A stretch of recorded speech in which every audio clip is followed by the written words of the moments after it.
रूपाय विश्वोत्पत्त्यादिहेतवे तापत्रय विनाशाय श्रीकृष्णाय वयं नुमः। कृष्णं नारायणं वन्दे कृष्णं वन्दे व्रजप्रियम् कृष्णं द्वैपायनं वन्दे कृष्णं वन्दे वृथासुतम्। श्रीमद् भागवत महापुराण के तृतीय स्कंद में कपिल भगवान जो कि सांख्य शास्त्र के प्रवर्तक है, उनका जन्म हुआ। देवहूति जी माता जी है और कर्दम ऋषि पिताजी है। कर्दम ऋषि तो पहले से ही ज्ञानी है, इसलिए उन्होंने उस ज्ञान का आश्रय लेके अपने यहाँ उत्पन्न हुए पुत्र, जो कि भगवान का अवतार है कपिल भगवान, उनको प्रणाम करके अपने आगे की अध्यात्म यात्रा को पूरा करने के लिए वन में चले गए। जबकि माता जी देवहूति जी को अभी ज्ञान प्राप्त नहीं है, इसलिए कपिल भगवान अपनी माता देवहूति जी को सांख्य शास्त्र का ज्ञान प्रदान कर रहे हैं। तो उसमें हमने देखा सबसे पहले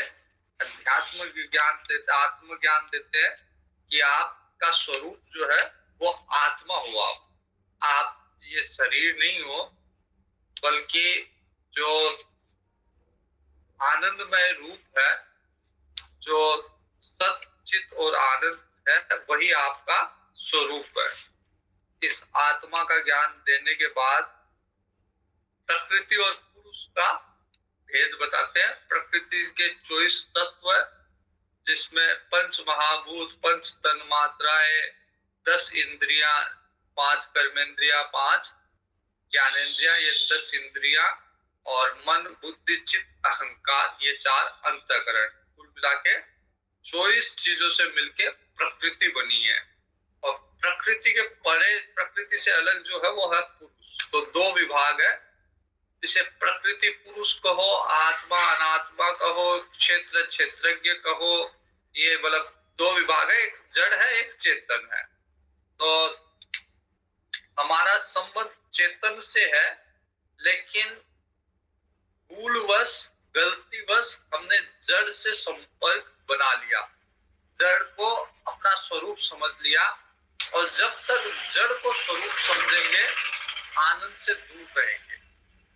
जब तक जड़ को स्वरूप समझेंगे तो आनंद से दूर रहेंगे, जड़ता रहेगी। और चेतन को अगर स्वरूप समझेंगे तो वहां प्रकाश रहेगा, ज्ञान रहेगा, आनंद रहेगा। जड़ को स्वरूप समझेंगे, वहां अज्ञान रहेगा, अंधकार रहेगा और जड़ता रहेगी। तो ये जड़ चेतन का ज्ञान देते हैं भगवान कपिल अपनी माता देवहूति जी को। और उसके बाद में विराट पुरुष का वर्णन करते हैं। विराट पुरुष का वर्णन करने के बाद में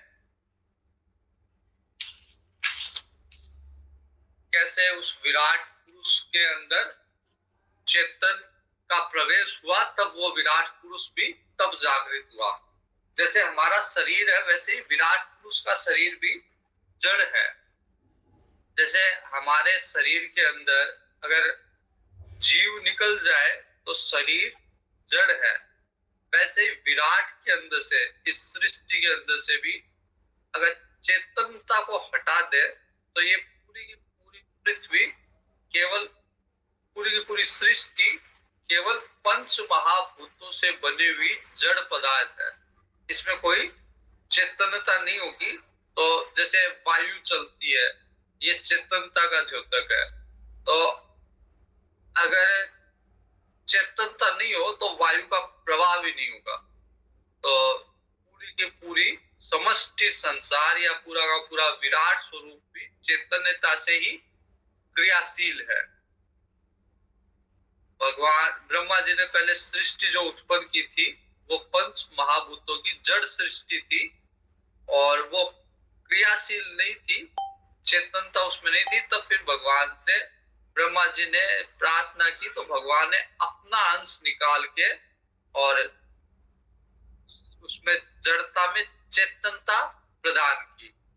उसको प्रवेशन वो कहते हैं कि कैसे भगवान ने प्रवेश किया जड़ संसार में, जड़ शरीर में, जड़ विराट में, कैसे भगवान ने चेतनता के रूप में उसमें प्रवेश के सबको चेतन किया।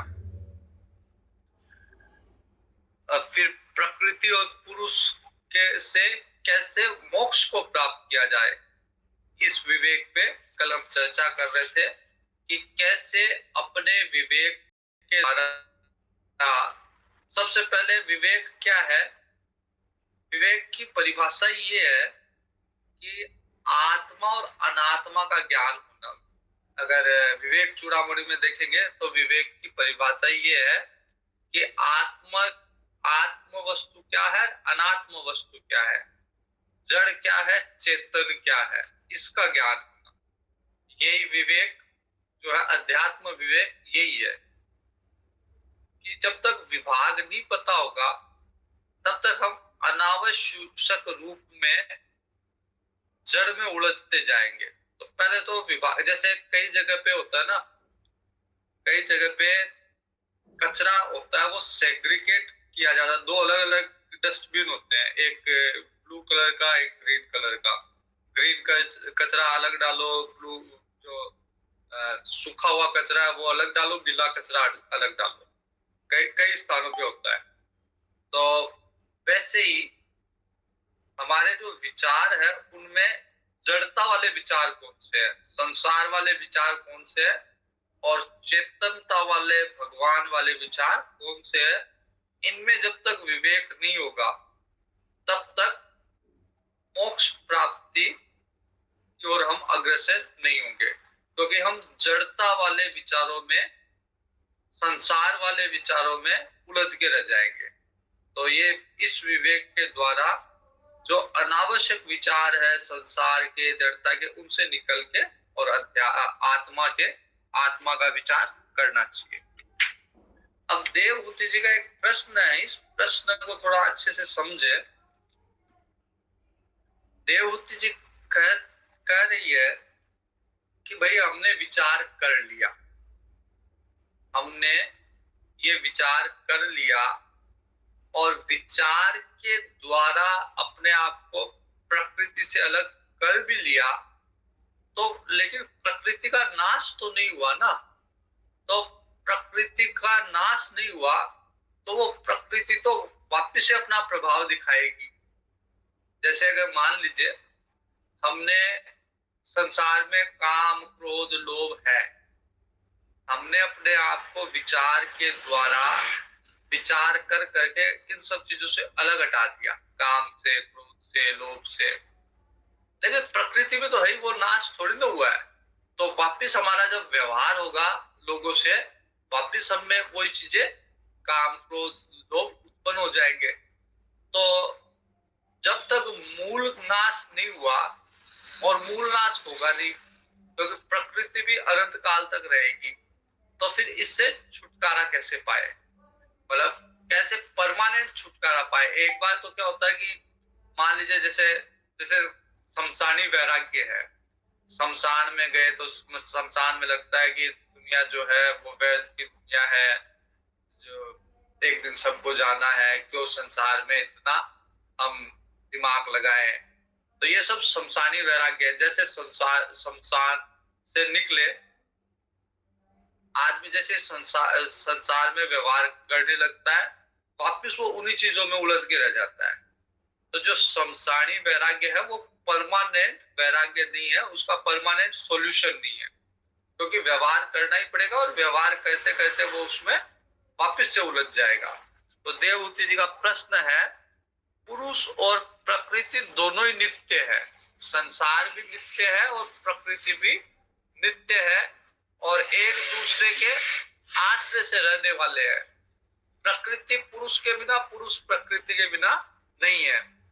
इसलिए प्रकृति तो पुरुष को कभी नहीं छोड़ सकती और पुरुष प्रकृति को नहीं छोड़ता, तो दोनों एक दूसरे से घुले मिले हैं, मिले जुले हैं। जैसे रस और पानी, जल और पानी, जल और जल का रस एक ही है, उसको अलग नहीं किया जा सकता। जल के अंदर ही रस है, वैसे ही पुरुष के अंदर ही प्रकृति है, उनको अलग नहीं किया जा सकता। तो पुरुष और प्रकृति एक दूसरे को छोड़कर नहीं रह सकते। तो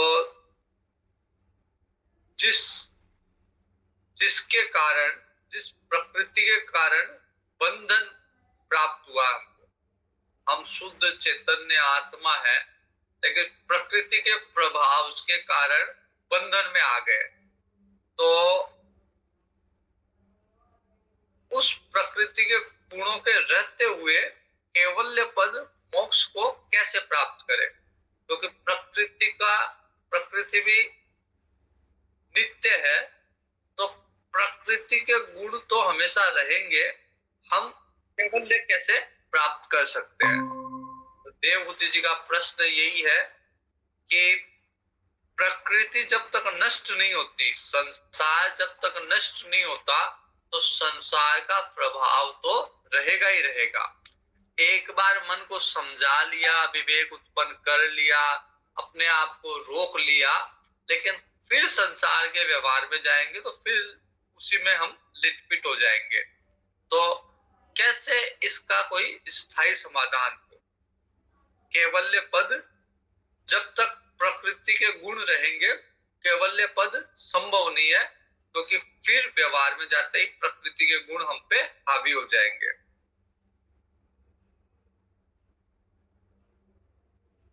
और अगर मान लीजिए तीव्र वैराग्य से अगर निवृत्त हो भी जाए, तो प्रकृति के गुणों का अभाव नहीं है। अगर एक बार संसार से निवृत्ति आ जाए, एक बार लगे कि भाई संसार व्यर्थ है, सब कुछ है सो भगवान ही है, लेकिन फिर संसार नष्ट नहीं हुआ, फिर संसार में जाएंगे, फिर वापस से ही संसार के गुण आने लग जाएंगे।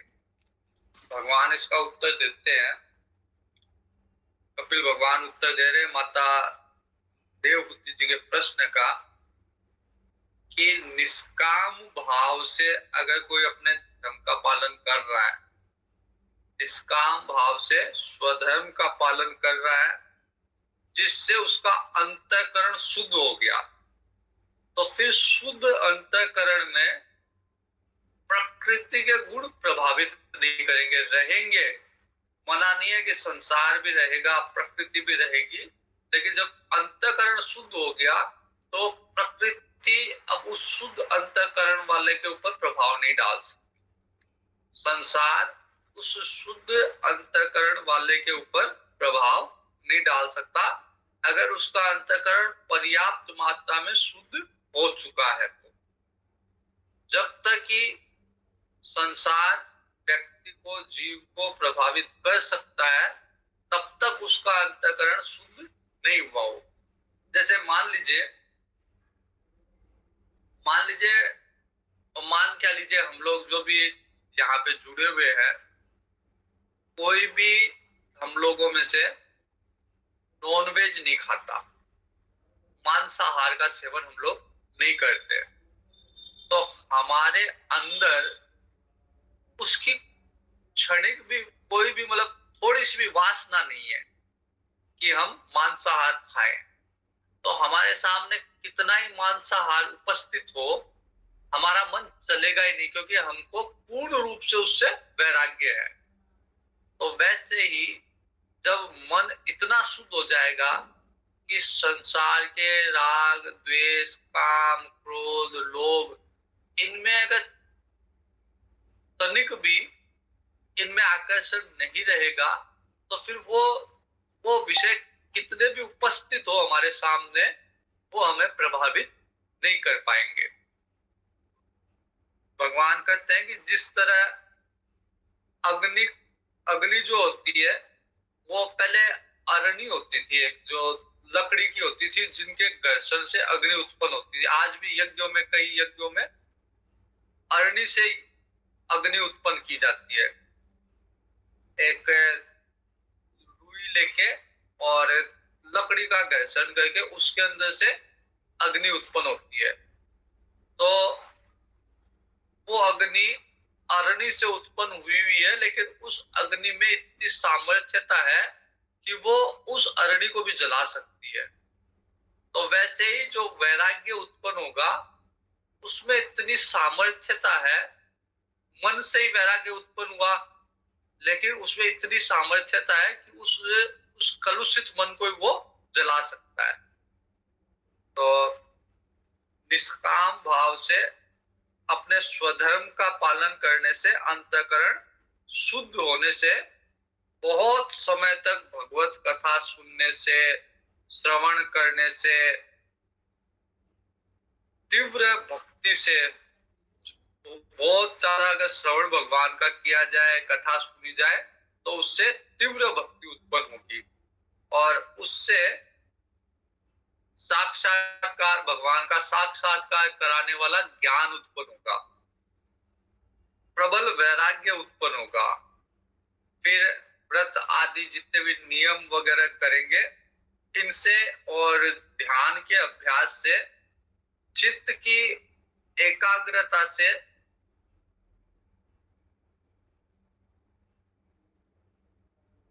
जो अविद्या है, जो प्रकृति है, वो धीरे धीरे क्षीण हो जाएगी और धीरे धीरे फिर वो लीन हो जाएगी। तो निष्काम भाव से स्वधर्म का पालन, भगवत कथा श्रवण करना, तीव्र भक्ति, तीव्र ज्ञान, तीव्र वैराग्य, तीव्र तप, व्रत आदि तप करना, ध्यान योग, इनके द्वारा प्रकृति जो है धीरे धीरे क्षीण होगी, फिर लीन हो जाएगी। फिर नित्य प्रति दोष देखने से संसार से वैराग्य उत्पन्न हो जाएगा। जैसे मांसाहार के प्रति हमारे मन में नित्य प्रति दोष है। कोई कितनी बड़ाई करे, भले ही डॉक्टर भी लिख दे कि आपको मांसाहार का सेवन करना चाहिए, लेकिन हमारे मन में इतना दोष है उसके प्रति कि डॉक्टर की भी बात नहीं मानेंगे हम। अगर डॉक्टर भी लिख के दे दे कि आपको अंडे खाने हैं, तो मन में इतना उसके प्रति, हमारे मन में इतना दोष दर्शन है कि हम डॉक्टर की लिखी हुई बात भी हम नहीं मानेंगे और हम मांसाहार का या अंडे का सेवन नहीं करेंगे। तो वैसे ही संसार के प्रति, संसार के जो दुर्व्यसन है या संसार के जो दुर्व्यसन है, अगर उसी तरह जैसे मांसाहार के प्रति हमारे मन में दोष दर्शन है, अगर संसार के दुर्व्यसन के प्रति भी उसी तरह दोष दर्शन होगा, तो फिर हमको कभी भी प्रभावित नहीं कर पाएंगे संसार के दोष। तो इस तरह से शुद्ध अंतःकरण वाले, शुद्ध चित्त वाले पुरुष का कृति भी कुछ नहीं बिगाड़ सकती। तो जो तत्व ज्ञान से संपन्न पुरुष, जैसे कोई व्यक्ति स्वप्ने में कोई चीज का अनुभव करता है, सपने में मान लीजिए, सपने में अगर मान लीजिए कि मेरे को सपना आया कि मेरे अकाउंट में 1 करोड़ रुपए किसी ने दान दे दिए और मेरे अकाउंट में जमा हो गए सपने में। लेकिन जब मैं जाग जाऊंगा तो मैं इस चीज से उन्माद नहीं रहेगा कि मेरे अकाउंट में 1 करोड़ रुपए आ गए। क्योंकि नहीं मैं उसको चेक करने के लिए जाऊंगा, पासबुक में एंट्री कराने के लिए नहीं जाऊंगा कि मेरे अकाउंट में 1 करोड़ रुपए आए या नहीं आए, क्योंकि मेरे को पता चल गया कि वो सपना था। सपने में अगर कोई चीज घटित हो गई और जागने के बाद में मेरे को पता चल गया कि वो सपना था, तो फिर मैं उस सपने की घटना को पुष्टि नहीं करूंगा उसकी। बस जगना ही मेरे को, जैसे ही जगा, जगते ही मेरे को यह आभास हो गया कि वो सपना था, तो सपने में जो भी अच्छी या बुरी कोई भी घटना घटित हुई है, वो अब मैं उसके प्रति उसको सत्य नहीं मानूंगा या उसका प्रति व्यवहार नहीं करूंगा। अगर किसी ने सपने में मेरे को थप्पड़ मारी है, तो जगने के बाद मैं वापस जाके उसको थप्पड़ नहीं मारूंगा, उसका प्रतिशोध नहीं करूंगा। तो सपने का जो व्यवहार है, जागृत के बाद में मैं उसका प्रति व्यवहार नहीं करूंगा। वैसे ही एक बार तत्व ज्ञान हो जाए व्यक्ति, तो फिर जो भी जगत का व्यवहार है वो उसका प्रति व्यवहार नहीं करेगा। अगर कोई आपके प्रति ईर्ष्या रखता है तो आप बदले में ईर्ष्या नहीं रखोगे, क्योंकि आपको तत्व ज्ञान हो गया। कोई आपके प्रति, आपको अगर कोई मान लीजिए आपकी चोरी की, आप उसकी चोरी नहीं करोगे। किसी ने आपके प्रति कोई हिंसा की, आप वापस उसका प्रतिशोध नहीं लोगे, क्योंकि आपको पता है कि ये जो जगत है वो एक स्वप्न की भांति है, और आप जैसे स्वप्न से निकल के जागृत में आ गए, वैसे ही आप संसार से निकल के अब ज्ञान की अवस्था में आ गए। तो ये जो ज्ञान की अवस्था में ये जो संसार है वो सपने की तरह ही है। तो सपने के व्यवहार को आप सत्य नहीं मानते, वैसे ही जगत के व्यवहार को भी फिर आप सत्य नहीं मानोगे ज्ञान की अवस्था में, तत्व ज्ञान जब हो जाएगा। तो निरंतर फिर भगवान में मन लगा रहेगा और वो मुनि आत्माराम हो जाएगा, आत्मा में संतुष्ट रहने वाला हो जाएगा। उसको फिर संतुष्टि के लिए और कुछ नहीं करना पड़ेगा। अभी दुनिया में लोग जितना भी व्यवहार कर रहे हैं वो संतुष्टि के लिए कर रहे हैं। वो इसलिए कर रहे हैं क्योंकि वो संतुष्ट नहीं है और कोई ना कोई ऐसा व्यवहार करके संतुष्ट होना चाहते हैं। कोई अगर धन कमा रहा है तो वो ये समझता है कि धन से संतुष्टि मिलेगी। कोई अगर मित्रता निभा रहा है, रिश्तेदारी निभा रहा है, तो उसको लगता है कि रिश्तेदारी निभा के संतुष्टि मिलेगी। कोई अपने कर्तव्य का भी पालन कर रहा है, कर्तव्य समझ के भी रिश्तेदारी निभा रहा है, तो उसको लगता है कि इस कर्तव्य पालन से संतुष्टि मिलेगी। तो सब संतुष्टि के लिए व्यवहार कर रहे हैं, आनंद के लिए या सुख के लिए व्यवहार कर रहे हैं। कोई भी दुख के लिए कोई व्यवहार नहीं करता कि मैं ऐसा करूं इससे मेरे को दुख प्राप्त होगा। उस दुख प्राप्ति के लिए व्यवहार नहीं करता, सुख प्राप्ति के लिए व्यवहार करते हैं, लेकिन उसमें दुख हो जाता है। तो जो आत्मा राम है उसकी संतुष्टि आत्मा से ही है। तो उसको अब आवश्यकता नहीं कि वो व्यवहार करके संसार से संतुष्टि ले, आनंद ले। वो सारा जो संसार का उसका व्यवहार है वो एक क्रिया की तरह अपने आप होता रहता है। उससे उसको न खुशी होती है न दुख होता है, सुख दुख से ऊपर उठ गया। जो भी व्यवहार होगा संसार का वो करेगा और पूर्ण मन के साथ, पूर्ण निपुणता के साथ करेगा, लेकिन उससे न सुख प्राप्त हो रहा है न दुख प्राप्त हो रहा है। वो अपनी सम अवस्था में है, क्योंकि उसकी संतुष्टि आत्मा से है। जगत से, संसार से अब उसकी संतुष्टि नहीं है, उसकी संतुष्टि अपने मन से, अपनी आत्मा से है। तो आत्मा राम मुनि का प्रकृति भी कुछ नहीं बिगाड़ सकती, क्योंकि वो प्रभावित होता ही नहीं है प्रकृति से। प्रकृति, सामने वाले की प्रकृति कैसी हो, वो लालची है, वो लोभी है, वो क्रोधी है, वो कामी है, लेकिन ये जो आत्मा राम है इसको उससे मतलब ही नहीं है कि वो क्या व्यवहार कर रहा है, कैसे व्यवहार कर रहा है। अगर वो गाली भी दे रहा है तो इसको मतलब नहीं है, क्योंकि उसको संतुष्टि, इसको सुख तो अंदर से मिल रहा है। उसकी गाली भी उसके लिए वैसी है और उसका सम्मान भी वैसा ही है। कोई माला पहरा रहा है, पैर छू रहा है, तो भी उसको फर्क नहीं पड़ रहा, वो खुश नहीं हो रहा। और कोई गाली दे रहा है तो भी वो दुखी नहीं हो रहा। तो जो आत्माराम व्यक्ति है वो सम अवस्था में स्थिर है। तो बहुत समय तक आत्मा का चिंतन करते करते इस अवस्था में पहुंचा जा सकता है, और उस अवस्था में सभी भोगों के प्रति वैराग्य उत्पन्न हो जाता है। कोई भी भोग उसके मन को आकर्षित नहीं कर सकता। भोग आकर्षित तभी करता है, कोई भी भोग आकर्षित तभी करता है जब भोग के प्रति महत्व बुद्धि है। भोग के प्रति ये भाव है कि ये भोग मेरे को सुख देगा, तभी भोग आकर्षित करता है। अगर मैं लगता है कि एक गाड़ी लाके मैं सुखी हो जाऊंगा, मेरे को आनंद की प्राप्ति होगी, तभी वो गाड़ी मेरे को आकर्षण उसमें रहेगा।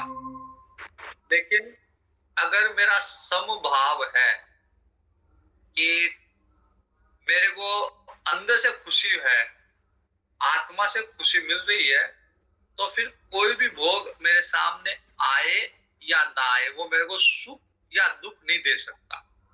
अगर आ गया कोई भोग, अगर गाड़ी आ गई तो गाड़ी में बैठ के चला जाऊंगा, अगर नहीं आई पैदल चला जाऊंगा, बस में जाना होगा बस में चला जाऊंगा, ट्रेन में जाना होगा ट्रेन में चला जाऊंगा। वो चीज सुख या दुख नहीं दे सकते। तो सुख या दुख तभी तक भोग दे सकते हैं जब तक उनके प्रति महत्व बुद्धि है। गाड़ियों में भी अगर मेरी महत्व बुद्धि है कि ये 5 लाख वाली गाड़ी है, ये 10 लाख वाली, ये 50 लाख वाली गाड़ी, तो अगर जब तक ये महत्व बुद्धि है तब तक ही मेरे को 50 लाख वाली गाड़ी में बैठ के प्रसन्नता होगी। लेकिन जब महत्व बुद्धि नहीं है तो फिर 5 लाख वाली भी वैसी है, 50 लाख वाली भी वैसी है। तो आत्माराम व्यक्ति को संसार के भोग प्रभावित नहीं कर सकते। भगवान कहते हैं कि मेरा जो धैर्यवान भक्त होता है, जिसके अंदर धैर्य है, मेरी भक्ति कर रहा है, वो इस तत्व ज्ञान को प्राप्त करता है और आत्म अनुभव के द्वारा उसके सारे संशय मुक्त हो जाता है, सारे संशयों से मुक्त हो जाता है। अभी हमारे मन में बहुत सारे संशय है कि मरने के बाद क्या होगा, ये कर लूंगा तो पाप होगा, ये करूंगा तो पुण्य होगा, इसको किस तरह से करना चाहिए। ये सारे के सारे संशय उस आत्माराम व्यक्ति के नष्ट हो जाते हैं। फिर उसका जो लिंग देह है, लिंग देह मतलब सूक्ष्म शरीर, उसका सूक्ष्म शरीर मतलब उसका मन, उसकी बुद्धि, उसका चित्त अहंकार, मन बुद्धि चित्त अहंकार, तो उसका जो लिंग देह है उसका हमारा पुनर्जन्म मतलब दूसरा जन्म तभी तक होता है जब तक लिंग देह बचता है। मन में कोई चीज की वासना है तो उस वासना की पूर्ति के लिए अगला जन्म होगा। जैसे कई महात्मा भी नहीं चाहते कि उनकी मुक्ति हो, वो उनका कोई अगर संकल्प शेष रह जाता है तो वो कहते हैं कि मैं नहीं चाहता कि मेरी मुक्ति हो, मैं अगले जन्म में अगला जन्म लेना चाहता हूँ और इस काम को करना चाहता हूँ। मदन मोहन मालवीय जी थे जिन्होंने एक तरह से महात्मा ही थे। मदन मोहन मालवीय जी राजनेता होते हुए भी महात्मा थे। तो वो हमेशा काशी में रहते थे और उन्होंने विश्व BHU बनारस काशी हिंदू विश्वविद्यालय की स्थापना की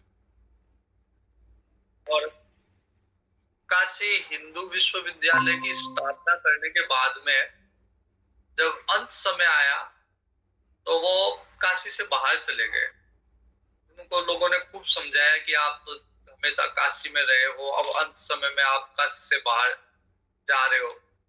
तो उन्होंने कहा मेरे संकल्प अभी पूरा नहीं हुआ, मैं अभी मुक्ति नहीं चाहता, मैं एक जन्म और लेना चाहता हूँ।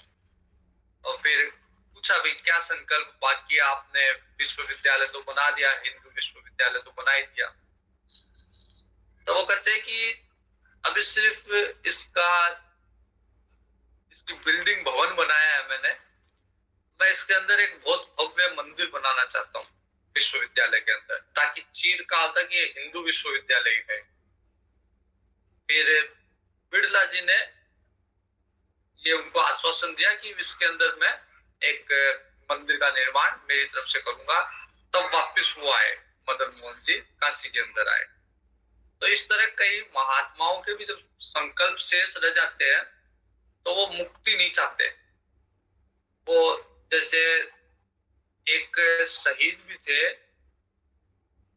राम अशफाकुल्ला खान, मुस्लिम थे। तो वो कहते थे कि इस्लाम में यद्यपि पुनर्जन्म की मान्यता नहीं है, मुसलमान हूं, मुस्लिम धर्म में, इस्लाम में पुनर्जन्म नहीं होता, लेकिन फिर भी मैं वापस से जन्म लेना चाहता हूँ। इस्लाम में इसका प्रावधान नहीं है, लेकिन मेरी इच्छा है कि मैं फिर जन्म लूं और भारत में जन्म लूं। जब तक भारत को स्वतंत्र नहीं करा दूं, मैं बार बार जन्म लेता रहूं। तो अगर लिंग देह बचा हुआ है, उसके मन में कोई भी इच्छा है, कोई भी वासना है, तो उसका जन्म होगा। लेकिन जो ये आत्माराम व्यक्ति है, जो तत्व ज्ञानी व्यक्ति है, उसका तो वो लिंग देह समाप्त हो जाता है, उसके मन की सारी वासनाएं समाप्त हो जाती है, इसलिए अब उसका पुनर्जन्म, फिर दूसरा जन्म संभव ही नहीं है। दूसरा जन्म केवल जब तक संभव है, जब तक मन की वासनाएं बची हुई है, उन वासनाओं को भोगने के लिए तो अगला जन्म लेगा। लेकिन इसकी तो जो आत्माराम व्यक्ति है, तत्व ज्ञानी है, उसका लिंग देह समाप्त हो गया, इसलिए अब उसको अगला जन्म उसका होगा ही नहीं, और वो ऐसे कैवल्य पद को प्राप्त होगा जिससे लौट के फिर संसार में नहीं आना पड़ता है। वरना तो पुनरपि मरणम पुनरपि जननम, बार बार मरना, बार बार जन्म लेना। लेकिन इसके क्योंकि लिंग देह समाप्त हो गया, इसका मन की सारी वासना समाप्त हो गई, इसलिए इसने उस कैवल्य पद को प्राप्त किया जहां से लौट के फिर जन्म नहीं लेना पड़ेगा। तो अगर योगी के मन में सिद्धि की भी कामना है, अणिमा आदि सिद्धियों की भी कामना है, तो फिर जन्म होगा। लेकिन योगी का चित्त योग साधना से अगर सिद्धियों का भी त्याग कर चुका, सिद्धियों को भी मन से निकाल चुका, अगर सिद्धियां उपस्थित होके भी वो उन सिद्धियों में नहीं फंस रहा योगी, तो फिर वो भगवान के परम पद को प्राप्त करेगा, जहां मृत्यु भी अपना असर नहीं डाल सकती, ऐसे परम पद को प्राप्त करेगा। तो सिद्धियां भी अगर योगी के जीवन में आती है तो वो एक तरह से बाधा ही है। सिद्धियां योगी के आध्यात्मिक मार्ग में बाधा उत्पन्न करने के लिए, या एक तरह से कहें कि उसकी परीक्षा लेने के लिए आती है। लेकिन अगर जो योगी उसमें भी नहीं फंसता, फिर वो भगवान के परम पद को प्राप्त करता है। अब कपिल भगवान माता देवहूति को अष्टांग योग का उपदेश दे रहे हैं। अष्टांग योग को हम लोगों ने, शायद विजय जी नहीं थे, बाकी दुष्यंत और ऋषभ, ये अलग से हम लोगों ने अष्टांग योग पढ़ा है पतंजलि महाराज का। तो पतंजलि योग सूत्र जो है वो अष्टांग योग है, और पतंजलि भगवान या महर्षि पतंजलि योग के प्रतिपादक आचार्य है। उन्हीं ने योग सूत्र दिए हैं। लेकिन उनके पहले भी योग था और उसी योग को कपिल भगवान माता देवहूति को बता रहे हैं।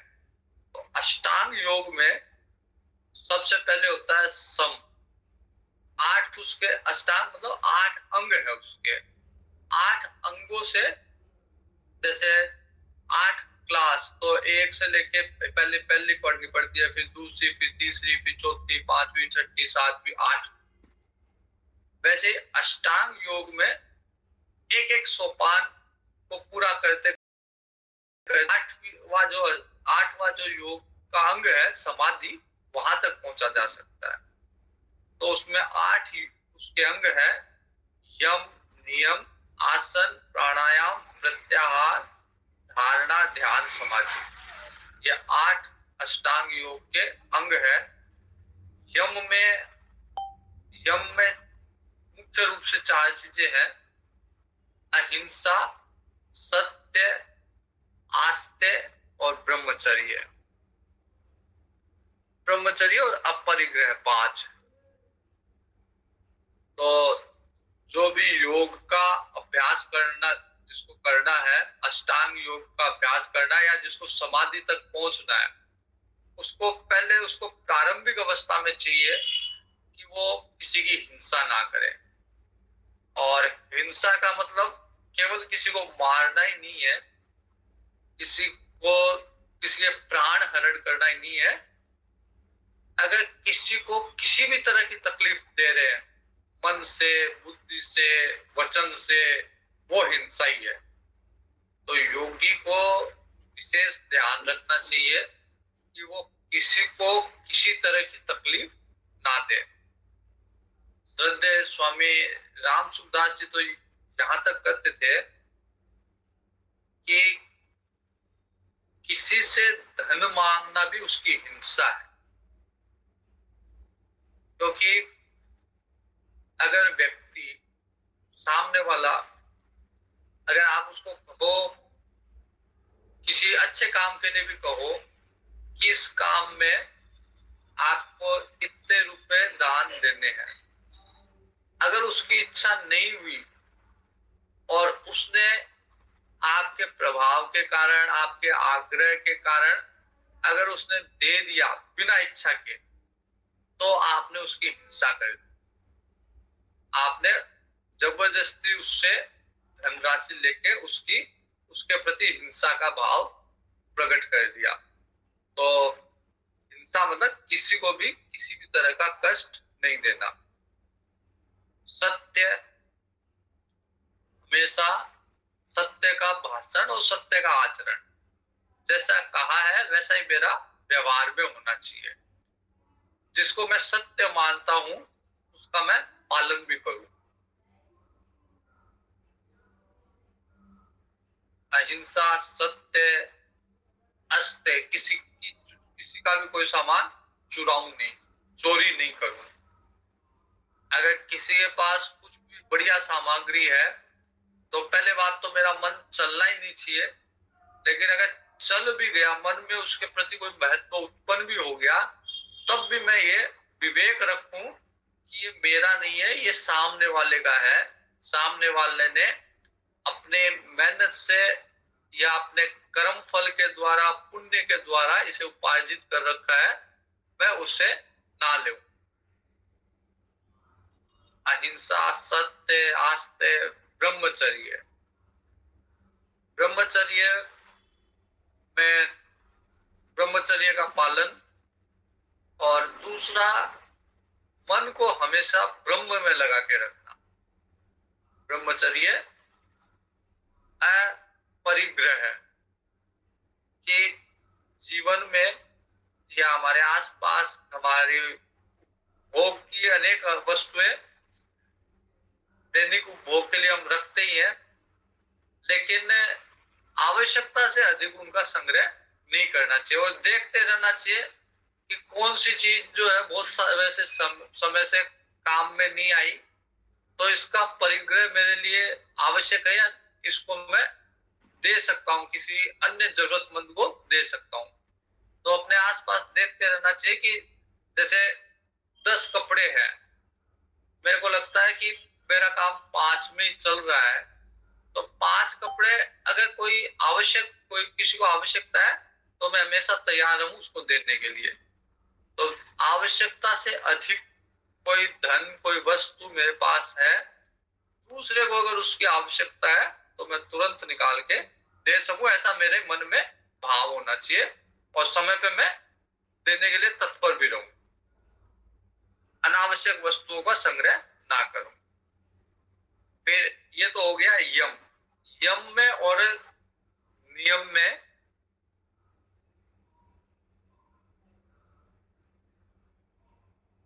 यम में थोड़ा सा होता है कि मन को उसके तैयार करना पड़ता है।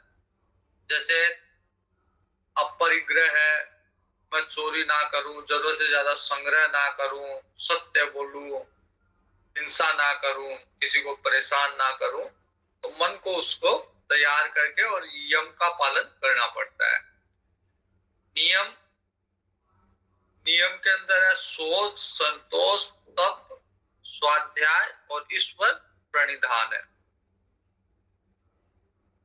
मन के अंदर भी जितना भी कचरा भरा हुआ है, किसी के प्रति द्वेष है, किसी के प्रति राग है, किसी के प्रति क्रोध है, तो उस कचरे को साफ करने की आवश्यकता है। अगर लगता है कि किसी के प्रति किसी का व्यवहार सामने वाले का ऐसा है कि वो हमको जचता ही नहीं है, हमारे हमारे अनुकूल नहीं है उसका व्यवहार, या हमारी मान्यताओं के अनुकूल नहीं है। जैसे कई बार होता है ना कि हम खुद सफाई रखते हैं, लेकिन कोई व्यक्ति जो है गंदगी रखता है, तो हमारे अंदर उसके प्रति द्वेष बुद्धि उत्पन्न हो जाती है। हम ये समझने लग जाते हैं कि ये तो बड़ा ही तुच्छ प्राणी है जो सफाई नहीं रखता। तो अगर इस तरह की द्वेष बुद्धि भी है हमारे मन में, तो आवश्यकता है उसको साफ करने की। वो उसकी गलती नहीं, वो हमारे मन का कचरा है कि हमने उससे द्वेष पाल लिया।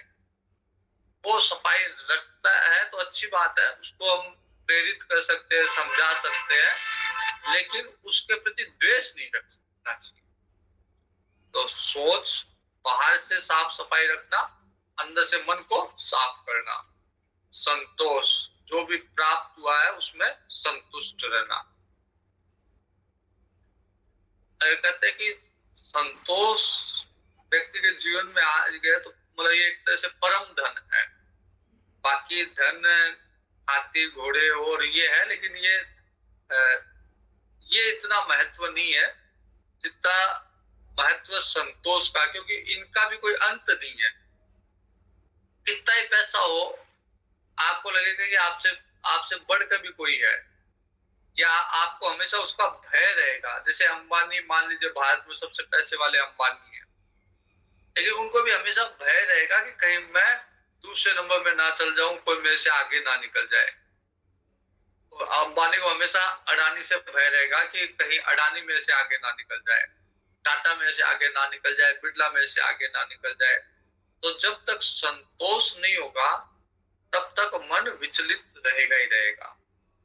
तो सोच, संतोष, तप, कितनी भी बातें कर लो, बिना तप के किसी चीज का पालन होने वाला नहीं है, क्योंकि इन सब चीजों को पालन करने में कष्ट सहन करना पड़ेगा।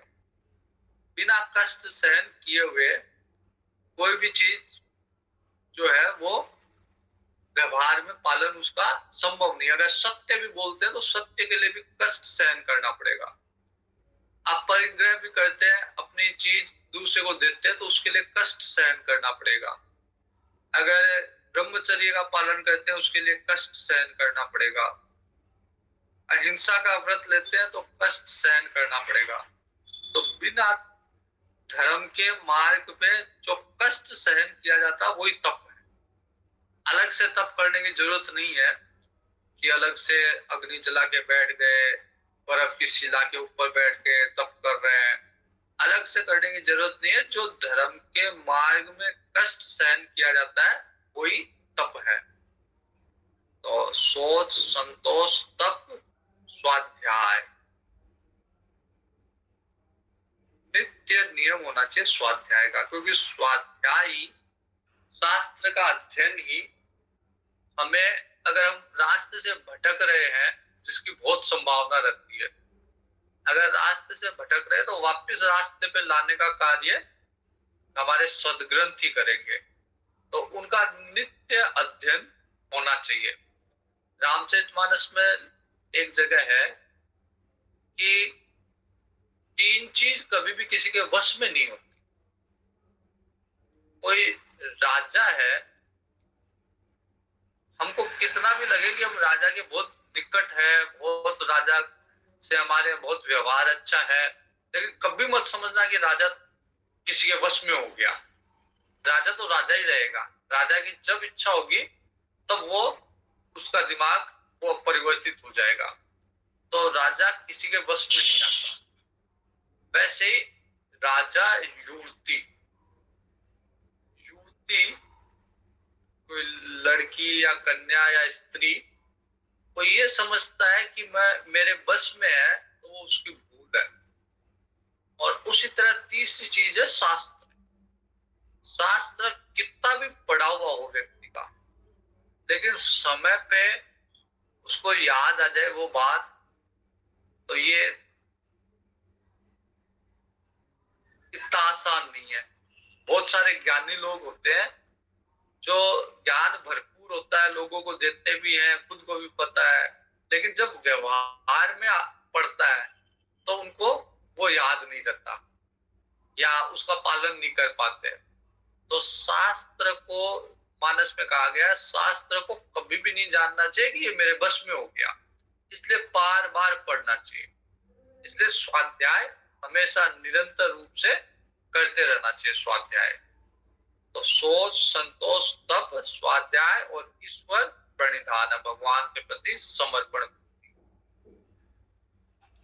जब तक बुद्धि को हम अपना समझ के उससे व्यवहार करेंगे, तब तक, मतलब बुद्धि हमारे अहंकार से जब तक जुड़ी हुई रहेगी, तब तक वो बुद्धि कभी भी शुद्ध हो ही नहीं सकती, क्योंकि अहंकार बुद्धि को कभी शुद्ध होने ही नहीं देगा। क्योंकि दोष ही वो अहंकार है, जो मल है वही अहंकार है। तो जब तक मैं बुद्धि को अपना मानूंगा, अपने हिसाब से बुद्धि को चलाऊंगा, तो जो मल है वो तो वो अहंकार ही है। वो अहंकार जब तक नाश नहीं होगा, जब तक उस बुद्धि को शरणागत न कर दे। और शरणागत किसके? ईश्वर के। तो ईश्वर प्रणिधान है।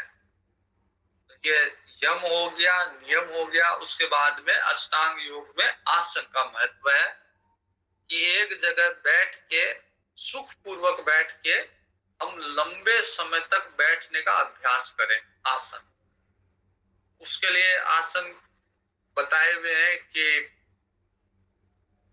शुरू में नीचे जो है वो किसी मृगशाला वगैरह, उसके ऊपर कुछ से, उसके ऊपर कपड़ा, तो ताकि जमीन से संपर्क ना रहे, और ऊपर कपड़ा, बैठने में थोड़ा सुविधा रहे। तो अगर इस तरह का आसन सन्यासी लोग बनाते थे, लेकिन अगर ऐसा आसन अभी उपलब्ध भी नहीं भी है, तो ये ध्यान रखना चाहिए कि न ज्यादा कठोर आसन हो, न ज्यादा बहुत मुलायम हो। लंबे समय तक बैठना है, इसलिए इस तरह का आसन ना हो जिससे पसीना वगैरह आए। इस तरह का आसन जिसमें सुख पूर्वक लंबे समय तक बैठा जा सके। और ऐसा बैठने का ऐसा आसन, भले वो कमलासन हो, सुखासन हो, जिसमें लंबे समय तक बैठे, उसका अभ्यास करना चाहिए। तो यम, नियम, आसन, और उसके बाद में है प्राणायाम। सांस के द्वारा, जब तक सांस और मन का संबंध होता है, तो जब तक सांस पे नियंत्रण नहीं होगा, मन पे भी नियंत्रण नहीं हो सकता।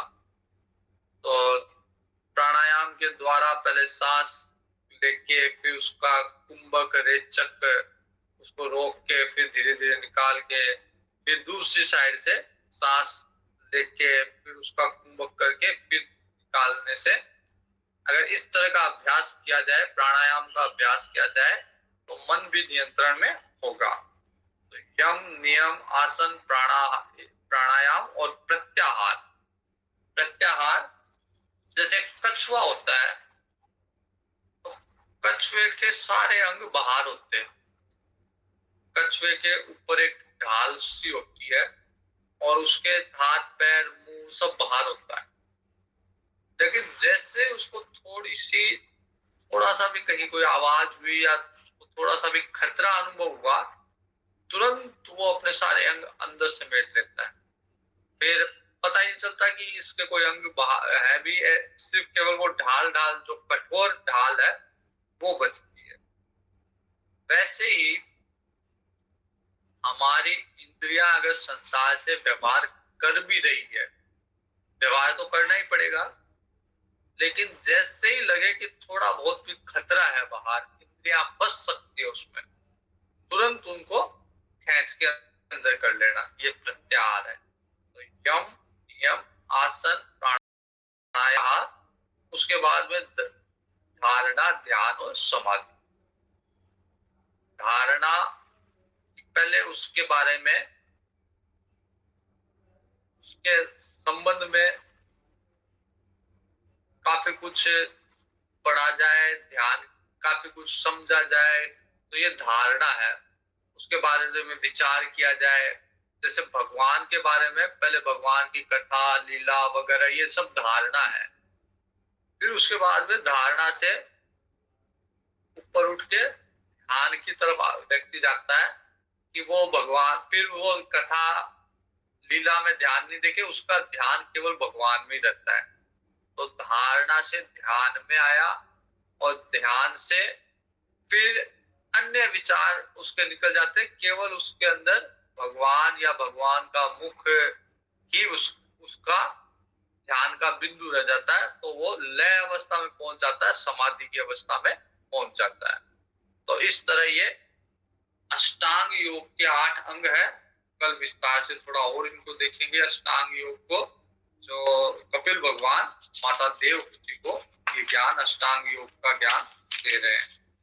आज यहीं तक रखते हैं, कल और विस्तार से थोड़ा। पूर्णमद पूर्णमिदं पूर्णात् पूर्णमुदच्यते पूर्णस्य पूर्णमादाय पूर्णमेवावशिष्यते।